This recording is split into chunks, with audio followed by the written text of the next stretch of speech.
Hello friends! Today we're trying something new and we're going to take a look at a video of a security officer response that was sent to me by Ski TI23, and we're going to see if we can identify what's going on and if anything can be improved. Welcome to the Communication Breakdown.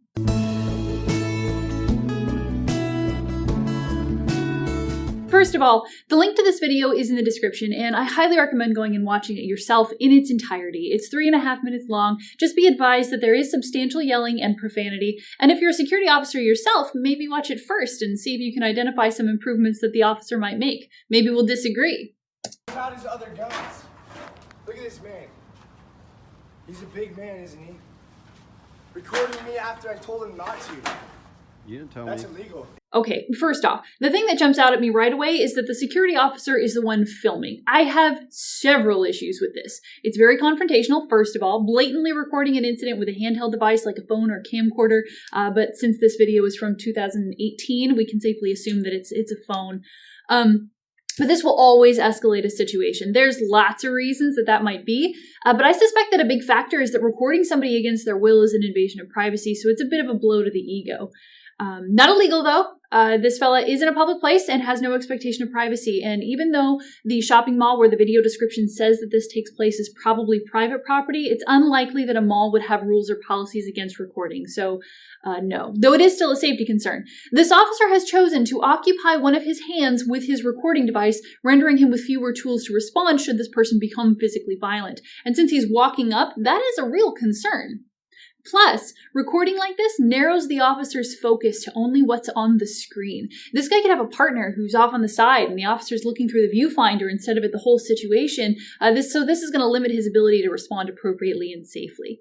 Now, how do I know that this isn't a body cam? Well, I'm not 100% sure, but if you look at the perspective lines we can see in the video from the roofs and the bricks, then we can see that they come together right around this fella's head, which means that the camera lens is pointed at his head. So unless our security officer is like 9 inches taller than this guy, he's got a handheld. And he's holding it where people naturally do, which is at about eye level. So already, I have opinions. Yes, you did. I said, get that camera out of my face, sir. Get that camera out of my face. Okay, let's take a look at this guy a little bit closer. He's wearing sweatpants with an extremely long waist tie, which means that he either had to extend the waist tie because it was broken or that the sweatpants are several sizes too large for him. He's got this button-down plaid, partially buttoned, also too big, and he's collecting used cans out of the trash. I would infer that this is in a place where recycling aluminum cans returns cash, such as California or Oregon, because this guy looks like he's dealing with extreme poverty. So going into this situation, we can presume that he has not got warm and fuzzy feelings towards the uniform and enforcement folks in general. This makes him likely to be volatile. All the more reason to keep all of your tools in play and not be filming this. That's why you are a worse man than me. Mr. Man. Mr. Guy with the man. Oh, look at what he just did. He put a hierarchy in play. Our escalated person here is asserting that the security officer is a worse man than him because he's recording him. And I mean, I'm not happy about the recording either, bud, but what does this tell us about this guy? He's struggling. He's struggling quite a bit. We knew that based on his attire, but this confirms that he's not feeling really comfortable or in control of this situation and possibly his life. So we can presume that he's going to escalate unless we give him some control. This would be a good place to start the options consequences sequence with something like, look man, I don't want to do paperwork, so if you can help me out and leave the property, that would save me a lot of work and I'd appreciate it. Give him something to have control over and see how it goes. Heck, I've helped people pick up cans or their belongings or whatever because sometimes that's the fastest way to get them to leave. With a gun in his hand. I got no gun in my hand. Side. But you're not going to record that, are you? I don't have any gun on my hand, sir. I have my mace. Okay, I'm not happy with the officer's phrasing. I don't have any gun in my hand, sir. I have my mace. He's absolutely correct to correct that for the record. Since this is being recorded, it is extremely important that he not allow that misconception to continue. In general, we want clear, short sentences. So the first part, I don't have any gun in my hand, that's unnecessary and it muddies communication in a situation that has plateaued at a fairly high level of escalation. Just the second half, this is mace, would be preferable. That's right, you do. You're gonna attack me, right? Nope. Why? I'm standing right here. Because I'm getting to the trash can to get cans and bottles. You're fucking retarded. Dude, you You are stupid, man. You've already threatened to kill me, dude. Why would I not put my hand on my... Okay. A few issues here. First of all, don't talk back. Don't do it. I fully understand that desire to have something to say because silence can feel like losing, but that's pride. It's not helpful, and it gives the escalated person something to respond to. This guy is gesticulating wildly. He's owning his space quite aggressively. He's pointing. He's got cans in his hand, but he is pointing. He's flailing. And he will run himself out if you're patient and give him nothing to bite back on. This means that we give him no additional information. We correct misconceptions. We issue directives. That's it. If we must say something, which is almost never the case, then we must repeat the same sentence over and over again. We give them nothing to fight. Sir, please leave the property. This is Mace. It's for my protection. Please leave the property. I need you to leave the property. Now, addressing the alleged threat. Obviously, the threat happened before the security officer started recording, and I deeply question his thought process if he hears a threat against his life and believes that the best next step would be for him to pull out his phone, sacrifice one of his response tools, and hit record. That decision is questionable. But it does mean that pulling out a weapon may be a reasonable response. I don't know what his available options are. I would probably have gone for an impact weapon, like a baton, personally, because this guy, all he has to do to avoid an impact weapon is to stay away, which is the goal. So serves two purposes, but also because if you look at the trees in the background, it looks like there's not much wind on this day, and we're already in between two buildings, so there's a good chance that there's not much air circulation in this alley. So an aerosol weapon like mace has the potential to create a hazard for the security officer. I'm not a big fan of aerosols in general for lots of reasons, but you can't always choose the tools you're issued. Maybe he only has mace. I don't know. Now, let's address that question. Why would I not put my hand on my mace? So that's a question of intent. A question of intent is a question asked with the goal of creating an emotion. It's a bad faith question. The only purpose that this question serves is to reassert the officer's place in the hierarchy by flexing his tools and his power to create embarrassment on the part of the escalated person. But again, we need to make sure that since this is being recorded, that the record accurately reflects events. So remembering that we want flat, short, clear sentences, something like, I'm concerned for my safety, so I have my mace ready, would be less likely to escalate the situation further. You are a stupid man. Why would I not be prepared? You threatened to kill me. Why would you come tell me and get in my business when I'm not getting in your business? Did you or did you not threaten to kill me? You're coming out of your way and getting in my business. Did you or did you not threaten to kill me?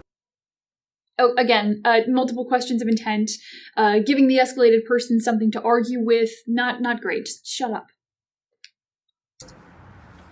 Are you going out of your way to bother me and talk down to me? And I didn't talk down to you. Goddamn... Okay, see what I mean here?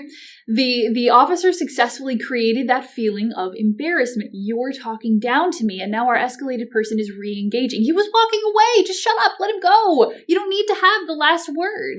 Fool. I didn't talk down to you. You are going out of your way. I asked you not to dig in the trash can. You're going out of your way to treat me like a goddamn fool and child. Because I'm picking up goddamn cans. Do you know how fucking lame they say it is, dog? Do you know how fucking stupid this is? To pick up fucking cans out of a trash can all day long. And have your fucking dumbass come fuck with me too. Get the fuck out of here, you fucker. Okay, this is actually a really important moment in the escalation. Our escalated person has told us quite clearly what his issue is. He was picking cans up out of the trash, and this officer with weapons and a regular job shows up and starts telling him what to do and starts flexing his authority all over the place with no regard for the escalated person's dignity. Hell, I'd be pissed too. Remember presenting problems, though. Being deprived of such a source of income as a mall trash can, and I'm being completely serious here. If you're getting 5 cents a can, 10 cents for a bottle, a shopping mall trash can can easily be worth $7 or $8. And if you get a few of them, then you've got a motel room and a hot meal. That's big stakes for somebody in poverty. But this isn't the only thing this guy's dealing with. His shoes are too small. You know, you can see his heels coming out the back of them. He doesn't have clothes. He keeps going back to that bike, so I'm assuming that's his. If he's homeless, then that bike and what's on it are most of what he's got, so he doesn't have a ton of options. Any additional disempowerment is going to be a big deal for this guy, and it doesn't sound like the officer bothered to build any rapport, so he doesn't have a relationship to fall back on now that this guy has decided to aggress like this. Go, you fucking piece of shit, dog. Take my fucking cans back, because I don't want them, actually. take these cans and you pick them up, man, because you got a fucking job to do. Good. Stand still. Okay, so now the escalated person has vented, and he's actually de-escalated quite a bit from where he was. The best course of action here would be to remain silent, not move, and let him leave if he's going to. The parting jabs aren't really anything of consequence. As long as your pride is appropriately boxed, this has a good chance of winding down on its own. Fucking work this motherfucker.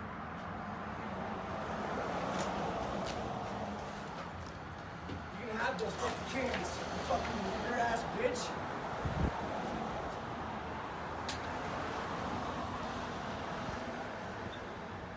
You wanna do me a favor and Good, he's delete still that, standing that'd still. be nice. Quickly, too, because I asked you not to record me, you fucking Okay, son of a pointing's bitch. not great.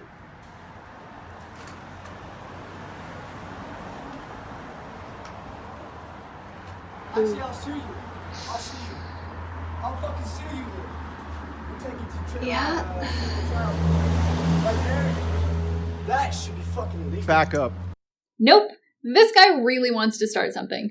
The threats of a suit are extremely common, and like the personal attacks, aren't really worth engaging with. The officer was right to ignore them, but note the walk-up. This guy is walking shoulders first. He's posturing, and it's about 50-50 as to whether he'll become physically violent. The officer's right to issue that command here. I would have started about 15 feet further back, and I would have started with stop, personally. Plus, pointing, always aggressive. What we want is a nice flat stop hand instead to make sure there's absolutely no confusion about what we want. He decided to wait until the escalated person is within a physically threatening distance, which is not a great move. I'm willing to forgive it because for the last 30 seconds or so, he was doing exactly the right thing, which is to say, shutting up. You put that down. Back up. Put that down. That's my Back up. I'm not going to tell you again. Back up. I'm not going to tell you again. Okay, cowboy. Okay, now I know this guy isn't going to become physically violent. This is called pigeoning. Some people call it peacocking. It's exactly what it sounds like. He's trying to look threatening in the hopes of getting what he wants, which honestly, I don't even know what he wants at this point outside of feeling in control, which is always a good bet if you're not sure what the escalated person's goal is. He's very angry, and the chances of him having a rational goal at this point are very low. If he was going to fight, his hands would be in front of him, but now he's deliberately and obviously putting his hands behind him and fronting his chest instead. Again, all the officer has to do is shut up. However, this guy is too close for comfort, so we have a different issue. Because this fellow is so escalated and so close, the officer cannot safely move at all. Stepping forward would escalate the situation. Stepping back would be admitting that he's not willing to meet physical violence with appropriate control tactics. And at this point, the officer's whole strategy has been to be physically threatening enough that the escalated person won't want to fight him. Not a great strategy, but now that he's locked into it, he has no choice but to let the escalated person run this situation. The officer lost the ability to direct this situation when he started filming, and the outcome is solely dependent on how willing this person is to instigate physical violence. This sort of bullying frequently works because very few people are actually willing to instigate physical violence. Back up. Nah! Back up. Give me your fucking phone. Back up. Give me your phone! I will mace you. And he stepped forward. He stepped forward. Again, we're in the hands of the escalated person now. This is fascinating to me because it does feel like the officer is viewing this as a success somehow. Okay, but he backed up. He backed up. That's good. I would hurt you. Yeah. But your phone. It's not even about your phone, motherfucker. I might hurt you. Leave the property now. Oh, we have our first directive of this whole situation. Leave the property now. Astonishing. You're trespassed from this property. If I catch you on this property again, I will have you arrested. You owe me like $60. I'll have you arrested. No, you'll call the police and they'll arrive in 10 minutes or more, depending on whatever else they've got going on. Because in terms of priorities, a nonviolent trespasser is, as it was writ, shoddy got low. This is a flex, nothing more, and it doesn't even have any value because this guy's leaving. Again, the best course of action would have been to shut up. Okay, yeah, this is not great on the part of the officer. Now, there are some things that we don't know based on the information that we have. We don't know what his approach was. We don't know what his body language was like. We don't know what tools he had available to him. We don't know whether policy would allow him to physically engage with an escalated person, though I suspect that they would, because I doubt that they would issue or approve of officers carrying mace unless they were okay with the officers using said mace. So, let's assume that his approach was perfect, sympathetic, sincere, and inexorable, and that his body language was firm, solid, and non-threatening, just to give him the best possible chance. Though, I do still have to knock some points off for body language, because pointing is the second worst thing you can do with your hands in a de-escalation situation after showing fists. His verbals were extremely weak. He was using questions of intent. He was failing to adequately outline the expected behaviors for the escalated person, along with any consequences for those behaviors. Though he did clarify misconceptions on or attempts on the part of the escalated person to muddy the record in regards to his weapon. He did not manage spacing well. In fact, he let the escalated person have the run of the alley, including, and this is the important part, allowing him to approach to an unsafe degree before giving any verbal commands at all.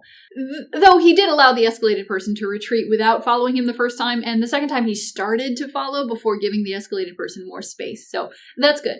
It's important to remember that just because this situation ended with no physical violence and the escalated person leaving the property, that doesn't mean it was well handled. The other person has autonomy, and it is never possible to control someone else's behavior. The real failure on the part of the responding officer is that he did not create circumstances that were conducive to the behavior that he wanted to see. Instead, he put all of his chips on physical intimidation. And in this case, that worked out, which is good, but it's not reliable, it's not situation management, and it's not de-escalation. I'm giving this response a D. The officer clearly had some understanding of the appropriate courses of action, but his choice to use power to persuade put himself and the escalated person in physical danger for no reason. What do you think? Do you agree with my assessment of the situation? How might you have responded to a similar situation? Put your stories, additions, or corrections in the comments. Be smart, stay safe. Bye.